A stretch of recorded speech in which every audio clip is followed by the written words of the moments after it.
Hello students, welcome to my channel Rajkumar Study Point. So today my topic is class 10 exercise 11.1 question number 8. A horse is tied to a peg.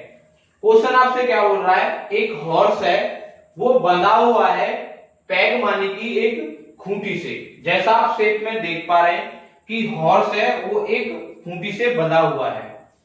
Now at one corner of a square shaped grass field, जो वो horse है वो एक घास के मैदान में बंधा हुआ है और जो घास का मैदान है वो कैसा आपका स्क्वायर शेप, जो घास के मैदान की शेप है वो कैसी है, स्क्वायर शेप है। जैसा आप शेप में देख पा रहे हैं जो ये घास का मैदान है ये कैसा है, स्क्वायर है। और जैसा आप जानते हैं स्क्वायर में क्या होता है, ऑल साइड्स इक्वल होती हैं and all angle is 90 degree of side 15 metre. और जो इस घास के मैदान की साइड है वो क्या है, 15 मीटर। जैसा आप जानते हैं कि घास का जो मैदान है वो स्क्वायर की शेप का है, तो आपकी ऑल जो इसकी साइड्स हैं वो क्या रहेंगी, 15 metre. This side will be 15 metre and this side भी क्या रहेगी आपकी 15 metre and this side will be 15 metre. By means of a 5 metre long rope. और जो ये हॉर्स है जो ये बंधा हुआ है वो कितनी मीटर लंबी रस्सी से बंधा हुआ है, 5 मीटर लॉन्ग रोप। ये जो घोड़ा है 5 मीटर लंबी रस्सी से बंधा हुआ है। फाइंड, हमें फाइंड क्या करना है, the area of that part of the field. हमें इस फील्ड के उस एरिया को फाइंड करना है in which the horse can graze, जिस एरिया में वो जो घोड़ा है वो घास को चर सकता है। हमें उस एरिया को क्या करना है, फाइंड करना है। जैसा आप शेप में देख पा रहे हैं कि जो ये हॉर्स की रस्सी है वो कितनी है, 5 मीटर लॉन्ग रोप, यानी कि 5 मीटर लंबी रस्सी है। और जैसा हम जानते हैं कि ये आपका जो घास का मैदान है वो एक स्क्वायर की शेप का है, तो स्क्वायर के ऑल एंगल कितने होते हैं, 90 डिग्री के। तो ये वाला एंगल भी 90 डिग्री का रहेगा and this angle 90 degree and this angle 90 degree and this angle 90 degree. हमें इस वाले पोर्शन को क्या करना है, आपको फाइंड करना है। अब हम इसको फाइंड कैसे करेंगे, हम इसमें कौन सा फॉर्मूला यूज करेंगे। जैसा आप शेप में देख पा रहे हैं कि ये हम इसको ओ डिनोट कर लेते हैं, ये आपका है ए एंड ये आपका क्या है बी। जैसा आप शेप में देख पा रहे हैं ओ ए बी, ये आपका क्या बन गया है, एरिया ऑफ सेक्टर। क्या बन गया, एरिया ऑफ सेक्टर। तो हम इसी को फाइंड करते हैं फर्स्ट। जैसा आप जानते हैं कि हॉर्स की रस्सी की लंबाई है वो क्या है, 5 मीटर, तो वो आपकी क्या रहेगी, radius r is equal to 5 metre. और जो ये वाला एंगल है वो कितने डिग्री का है, 90 डिग्री का, यानी कि theta is equal to 90 degree. Area of sector,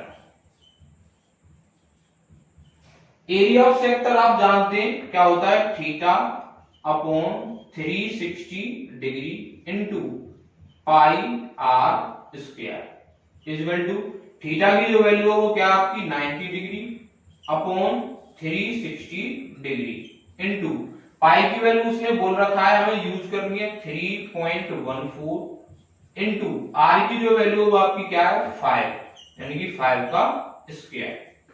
cut short 19 1 जा 90, 19 4 जा 360, 1/4 इंटू 2 डिजिट वाला पॉइंट है तो हम इसको कैसे सॉल्व करेंगे, 314/100 मल्टीप्लाई 5 का स्क्वायर क्या होता है आपका 25। कट शॉर्ट और कर लेते हैं, 25 बन जाए 25 और ये 100 कटेगा 4 टाइम, 2 से 4 2 टाइम, 2 से 157 is equal to 157 upon 4 to the 8 divide by 157, 8 1 जा 8, कैरी 7, 77, 8 9 जा 72, कैरी 5 0, 8 6 जा 48, 2, 8 2 जा 16, 4, 8 5 जा 40 centimetre square. That's it. Now second part. The increase in the grazing area if the row were 10 meter long instead of 5 meter. वो आपसे क्या कह रहा है? If the row were 10 meter long, यानी कि अगर रस्सी को 5 मीटर के बजाय कितना कर दिया जाए, उसको 10 मीटर कर दिया जाए, तब the increase the grazing area, तो घास के मैदान की चौड़ाई कितनी ज्यादा हो सकती है. तो आइए हम इसका सॉल्यूशन करते हैं. सेकंड पार्ट, जैसा आप जानते हैं कि उसकी जो रेडियस है, अब पहले क्या थी 5 थी, अब उसकी जो रेडियस है वो क्या हो जाएगी 10. तो R is equal to 10 metre. Angle आपका सेम रहेगा, यानी कि theta is equal to 90 degree. जैसा आपने फर्स्ट वाले पार्ट में किया था एरिया ऑफ सेक्टर, सेम हम यहां पे वही फाइंड करेंगे. Area of sector, area of minor sector is equal to theta upon 360 degree into pi r square. Theta की वैल्यू क्या आपकी 90 degree, 90 degree upon 360 degree into pi की वैल्यू क्या आपकी 3.14 इंटू आर की जो वैल्यू है वो आपकी क्या है 10, यानी कि 10 का स्क्वायर. कट शॉर्ट 19 1 जा 19, 19 4 जा 360, 1/4 इंटू 2 डिजिट बाद पॉइंट है, तो हम इसको सॉल्व करेंगे. 314/100 इंटू 10 का स्क्वायर क्या होता है आपका 100, 100 से 100 cancel is equal to 314/4, 4 divide by 314, 4 7 जा 28, 3 के साइड में क्या आएगा आपका 4, 4 8 जा 32, कैरी 2, पॉइंट लगा आप 0, 4 5 जा 20 सेंटीमीटर स्क्वायर. ये जो आपका एरिया आया है वो इसका आया है, यानी कि पहले जो रस्सी थी वो 5 मीटर थी, अब रस्सी को बढ़ा के कितना कर दिया गया उसने 10 मीटर. तो 10 मीटर जब रस्सी बढ़ चुकी है तो उसका जो एरिया आया है वो क्या आया 78.5 सेंटीमीटर स्क्वायर. बट वो हमसे पूछ क्या रहा था the increase in the grazing area, यानी कि अब जो घोड़ा है अब कितने एरिया की चौड़ाई ज्यादा कर सकता है वो हमें फाइंड करना है. तो इसी को हम फाइंड करेंगे.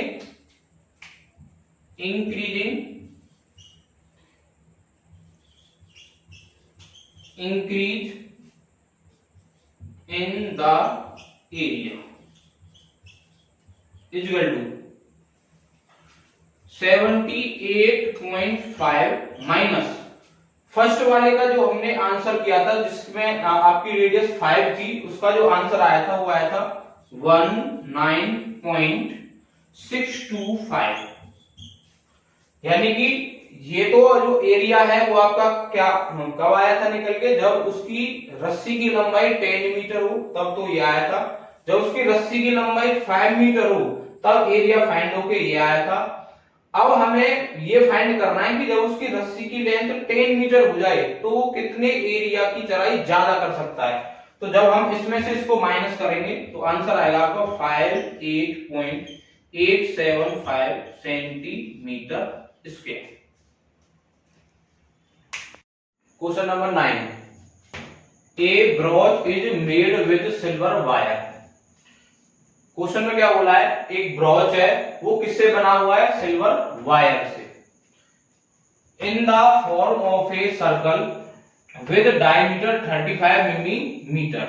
जैसा आपने शेप में बनाया हुआ है कि वो जो ब्रॉच है, क्या है, ब्रॉच, वो सिल्वर वायर से बना हुआ है और वो किसकी शेप का है, वो सर्कल की शेप का है। किसकी शेप का है, सर्कल की शेप का है, विद डायमीटर 35 मिलीमीटर। और इसमें जो डायमीटर है इस ब्रॉच की वो क्या है, 35 millimetre. Now the wire is also used in making 5 diameters. जो इस ब्रॉच में डायमीटर यूज हुई है वो कितनी डायमीटर्स हैं, 5 डायमीटर्स इसमें बनी हुई है, विच divide the circle into 10 equal sector. जो ये 5 डायमीटर्स हैं वो इस सर्कल को 10 इक्वल सेक्टर में क्या करती हैं, डिवाइड करती हैं। जो ये आपके पार्ट बने हुए हैं ये क्या है, आपके सेक्टर हैं। Find the total length of silver wire. आपको फर्स्ट वाले पार्ट में क्या फाइंड करना है कि जो ये ब्रॉच बना हुआ है ये कितनी वायर से बना हुआ है, ये हमें फाइंड करना है फर्स्ट वाले में। तो पहले हम इसको फर्स्ट पार्ट सॉल्व करेंगे। सॉल्यूशन, जैसा आप जानते हैं कि इस ब्रॉच की जो डायमीटर है वो क्या आपकी 35 मिलीमीटर। तो डायमीटर आपकी क्या है, diameter is equal to 35 millimetre. जैसा आप जानते हैं जो रेडियस होती है, रेडियस क्या आएगी निकल के 35/2 मिलीमीटर। फर्स्ट पार्ट में आपको क्या फाइंड करना है, the total length of silver wire. तो first part total length of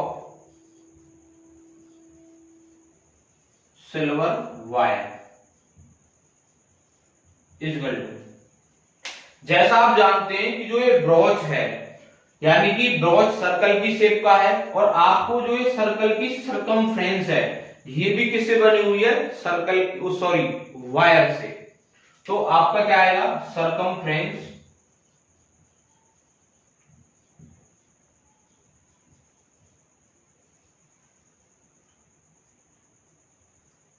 circumference of circle plus इस ब्रॉच में कितनी डायमीटर्स हैं, 5 डायमीटर्स, यानी कि लेंथ ऑफ 5 डायमीटर्स। जैसा आप जानते हैं सरकमफ्रेंस ऑफ सर्कल क्या होता है आपका 2πr plus length of 5 diameter यानी कि 5 मल्टीप्लाई एक डायमीटर की लेंथ क्या आपकी 35 मिलीमीटर इज इक्वल टू पाई की वैल्यू आपकी क्या है 2 इंटू 22/7 इंटू आपकी जो रेडियस है वो क्या आपकी 35/2 प्लस मल्टीप्लाई करेंगे 5 5 जा 25 5 3 जा 15 और 2 17 7 से कैंसिल हो जाएगा 5 टाइम 2 से 2 कैंसिल इज इक्वल टू 22 5 जाओ आपका होता है 110 प्लस 175 ऐड करेंगे आप 285 मिलीमीटर। यह आपका फर्स्ट पार्ट हो गया आपका total length of silver wire. जो वायर की लेंथ है जो ये ब्रॉच बना हुआ है वो कितनी लेंथ से बना हुआ है 285 millimetre. Second part the area of each sector of the brooch. हमें सेकेंड पार्ट में क्या फाइंड करना है कि जो ये ब्रॉच है इसके एक सेक्टर का हमें एरिया फाइंड करना है। जैसा आप शेप में देख पा रहे हैं इसमें कितने सेक्टर हैं 10 सेक्टर हैं। जो आपके पास ये आपको दिख रहे हैं ये आपके क्या है सेक्टर हैं। तो हमें एक सेक्टर का एरिया फाइंड करना है। सेक्टर का एरिया फाइंड करने के लिए हमें किस किस की वैल्यू चाहिए, हमें आर की वैल्यू और थीटा की वैल्यू। जैसे आपको पता है कि इसमें आर की वैल्यू गिवन है तो आपकी रेडियस क्या है इसकी 35/2 मिलीमीटर। आप जानते हैं इसमें जो ये सेक्टर बने हुए हैं, ये कितने सेक्टर हैं, इसमें 10 सेक्टर हैं। कितने सेक्टर हैं? 10। और टोटल जो आपका एंगल है इसमें कितने का आएगा? 360 डिग्री का। तो हमें थीटा निकालने के लिए क्या करना पड़ेगा? 360 डिग्री अपॉन 10। 10 से हमने क्यों डिवाइड किया? क्योंकि हमें एक सेक्टर का एंगल चाहिए, इसलिए हमने इसमें किससे डिवाइड किया? 10 से। तो डिवाइड करेंगे तो जो थीटा की वैल्यू आएगी आपकी वो आएगी 36 डिग्री। हमें फाइंड करना था एरिया ऑफ ईच सेक्टर। तो area of minor sector, area of minor sector का फॉर्मूला क्या होता है आपका? Theta upon 360 degree into pi r square. Theta की वैल्यू क्या आपकी? 36 degree upon 360 degree into pi की वैल्यू 22/7 इंटू आर की वैल्यू क्या आपकी? 35/2 का स्क्वायर। कट शॉर्ट करेंगे 36 से आपका कैंसिल होगा 10 टाइम इंटू 22/7 इंटू, जैसा आप जानते हैं कि 35/2 का स्क्वायर है तो हम पावर को क्या कर लेंगे? सेपरेट कर लेंगे। और 35 को हमने लिख लिया है 2 time, 35 into 35/2 into 2। Cut short करेंगे 7 से आपका कितने टाइम? 5 टाइम इक्वल टू 22 5 जो आपका क्या रहता है? 110 इंटू 35/10 इंटू 2 2 जा 4, 0 से 0 कैंसिल हो जाएगी आपकी, इक्वल टू मल्टीप्लाई करेंगे आप 11 5 जा 55, 11 3 जा 33 और 33 और 5 38/4 मिलीमीटर स्क्वायर। ये आपका क्या फाइंड हो गया है? एरिया ऑफ माइनर सेक्टर, यानी कि इसके एक सेक्टर का जो एरिया रहेगा वो क्या रहेगा आपका? 385/4 मिलीमीटर स्क्वायर।